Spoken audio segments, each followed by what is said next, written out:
पुत्रस्य क्या नाम? सुनील कुमार महेंद्र भाई जी सोनी। सुनील कुमार महेंद्र भाई जी सोनी नाम्नी यजमानस्य महोदयानां जन्मकुण्डल्यां स्थित शुक्रदोष परिहारार्थे सकल पीड़ा बाधा अवरोध निवारणार्थे शुभफल प्राप्त्यर्थे तथा च मनोमनेच्छित कामना संसिद्ध्यर्थे नानानां गोत्रेभ्यो ब्राह्मणेभ्यो द्वारा बीज मंत्र द्वारा शुक्र जप कर्म यथा विहितं करिष्ये। पुनर्जलमादाय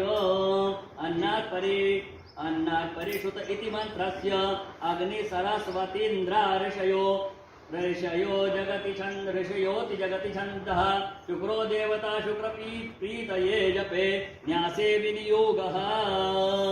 न्यासम् ओम द्राम्रद अंगुष्ठाभ्यां नमः, ओम द्रीं तग्नेभ्यां नमः, ओम ध्रुव मध्यमाभ्यां नमः, ओम द्रेमनांकाभ्यां नमः, ओम ध्रुव कृष्काभ्यां नमः, ओम ग्रहकर्ताभ्यां नमः, ओम द्राम्रद्याय नमः, ओम द्रीं चिरतेश्वा, ओम ध्रुव शिखायट, ओम द्रेम कौशाय ओम ध्रुव नेत्रत्रायट, ओम ग्रह अस्त्राय फट, ओम द्रां द्रीं ध्रुवं सः, ओम भूर्भुवः स्वः, ओम अन्नात् परिषुतो रसं ब्रह्मणाव्यपिबचतां वयः सोमं प्रजापतिर्तेन सत्यमिन्द्रियं विपानकोणप्रबन्धसेन्द्रियविदं पयोमृतं मधुं स्वाहा भुवः भुः ओम सः द्रों ह्रीं ॐ शिवाय नमः।